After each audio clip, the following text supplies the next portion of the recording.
Breaking news చూస్తున్నాం. వచ్చే ఎన్నికల్లో పోటీపై కాంగ్రెస్ సీనియర్ నాయకుడు మాజీ సీఎల్పీ నేత జానారెడ్డి కీలక వ్యాఖ్యలు చేశారు. 1978 నుంచి వరుసగా 11 సార్లు పోటీ చేశారని ఈ దఫా నేను పోటీ చేయడం లేదన్నారు. తన ఇద్దరు కుమారులు పోటీ చేస్తారా లేక ఒకరే అనేది వారే నిర్ణయించుకుంటారన్నారు. ఇద్దరికీ టికెట్ ఇచ్చే అంశం అధిష్టానం చూసుకుంటుందన్నారు. తాను సీఎం కావాలనేది రాష్ట్ర నేతలు అధిష్టానం కోరిక అయితే సీఎంగా నియమించిన తర్వాత పోటీ చేస్తానన్నారు. నల్గొండలో జరిగిన నిరుద్యోగ ర్యాలీ సందర్భంగా MP Uttam Kumar Reddy camp office లో జానారెడ్డి ఈ వ్యాఖ్యలు చేశారు.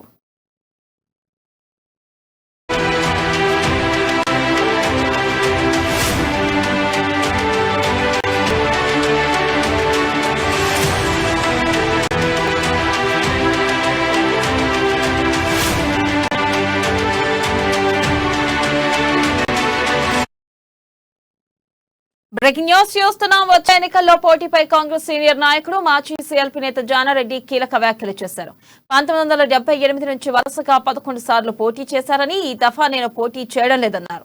తన ఇద్దరు కుమారులు పోటీ చేస్తారా లేక ఒకరే అనేది వారే నిర్ణయించుకుంటారన్నారు. ఇద్దరికీ టికెట్ ఇచ్చే అంశం అధిష్టానం చూసుకుంటుందన్నారు. తాను సీఎం కావాలనేది రాష్ట్ర నేతలు అధిష్టానం కోరిక అయితే సీఎంగా నియమించిన తర్వాత పోటీ చేస్తానన్నారు. ఇక నల్గొండలో జరిగిన నిరుద్యోగ ర్యాలీ సందర్భంగా MP Uttam Kumar Reddy camp office లో జానారెడ్డి ఈ వ్యాఖ్యలు చేశారు.